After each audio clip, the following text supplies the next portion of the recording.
के नेता बार बार ये कहते हैं कि जदयू और नीतीश कुमार की 15 सीटें बिहार में 2025 में नहीं आएंगी।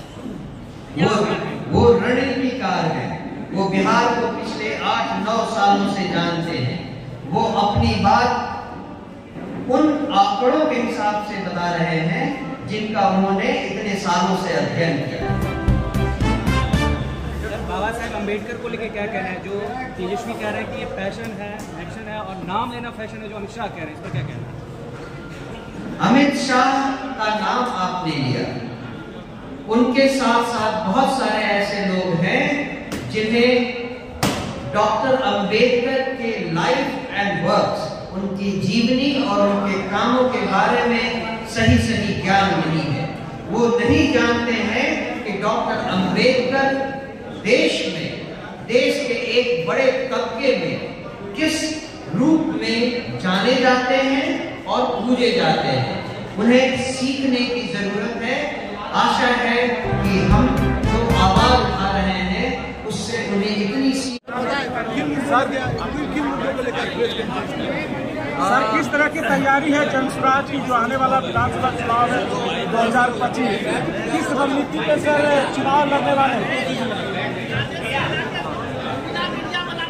प्रदेश अध्यक्ष होने के बाद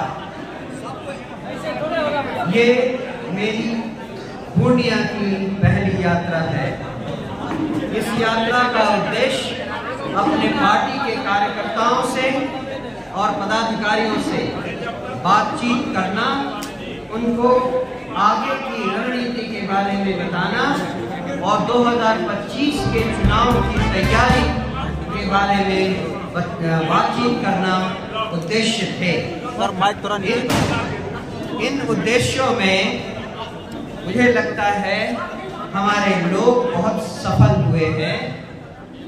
आपने जो सवाल किया 2025 के चुनाव के लिए क्या तैयारी है, उसमें केवल एक बात ध्यान रखें, जनसुराज पार्टी किसी और पार्टी के साथ लड़ाई नहीं कर रही है। हमारी लड़ाई हम खुद से हैं।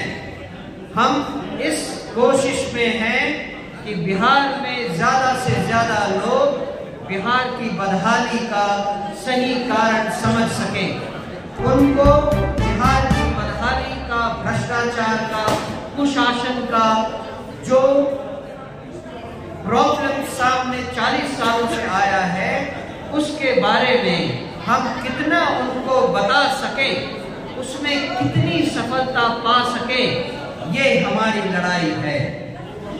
जितना हम लोगों को समझा पाएंगे उतना अच्छी तरह से हम 2025 के चुनाव को जीत पाएंगे। इसीलिए हमारी चुनाव की केवल एक रणनीति है, लोगों तक जाना, लोगों तक अपनी बात पहुंचाना और उनको बताना कि 40 सालों से वो झेल रहे हैं और उनके लिए जो विकल्प उनके पास नहीं थे, अब वो विकल्प जनसुराज के रूप में उनके साथ है। यही हमारी रणनीति है। कुछ मैनिफेस्टो वगैरह तैयार किया गया है? मैनिफेस्टो तैयार होगा जब फरवरी अंत में हमारे पार्टी का विजन डॉक्यूमेंट आएगा, उसकी बेसिस पर मैनिफेस्टो बनाया जाएगा। सर, आपने मुख्यमंत्री को लेकर लिखा था 12 बजे का बीटीएस मुद्दे पर। जी, अब आपका अगला रूप क्या होगा? वो हम अंदर बातचीत करके उसके बारे में बताएंगे। वहां से एक सवाल था, बाबा साहेब अम्बेडकर को लेकर क्या कहना, जो अमित शाह ने कहा है सर? जी, वो जो 4 उपचुनाव में हमने भाग लिया, वो एक बहुत ही महत्वपूर्ण स्टेपिंग स्टोन जिसको कहते हैं, वो साबित हुआ है। हम उसको एक प्रोबेशनरी पीरियड की तरह लेते हैं, जिसमें हमने जो कोशिशें की उनमें क्या कमियां रह गई, उसको हम लोगों ने सीखा। आपको मैं एक सिमिली देना चाहता हूँ।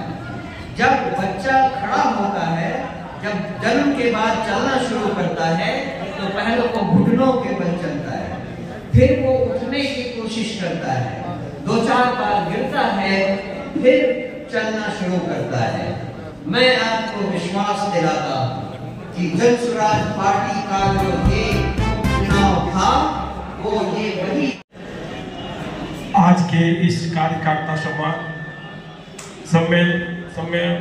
संवाद में उपस्थित मंचासीन प्रदेश अध्यक्ष जी, जन स्वराज के सभी पदाधिकारीगण एवं आए हुए सभी जन स्वराज के सदस्य को मैं अपनी ओर से हार्दिक अभिनंदन करता हूं, स्वागत करता हूं। जैसा कि आप सभी जान रहे हैं कि हमारे अध्यक्ष जी पूर्णिया की पावन धरती पे आए हैं हम लोगों से मुखातिब होने के लिए कि हम लोगों के साथ क्या क्या समस्या है। तो मैं बता देना चाहता हूं कि पूर्णिया जिला में 14 प्रखंड हैं। 14 प्रखंडों में लगभग सभी पंचायतों में पंचायत अध्यक्ष हो, प्रखंडों में प्रखंड अध्यक्ष हो, उपाध्यक्ष हो, ये सभी बन गए हैं। जहां जहां जो पंचायत अध्यक्ष नहीं बना है उनका काम चल रहा है, संगठन को जोड़ा जा रहा है, मजबूत किया जा रहा है और संगठन में अधिक से अधिक लोग जुड़ पा रहे हैं। और जो कुछ समस्याएं लोगों के बीच आती है तो हम लोगों का जो संगठन पूर्णिया में है, हम लोग सभी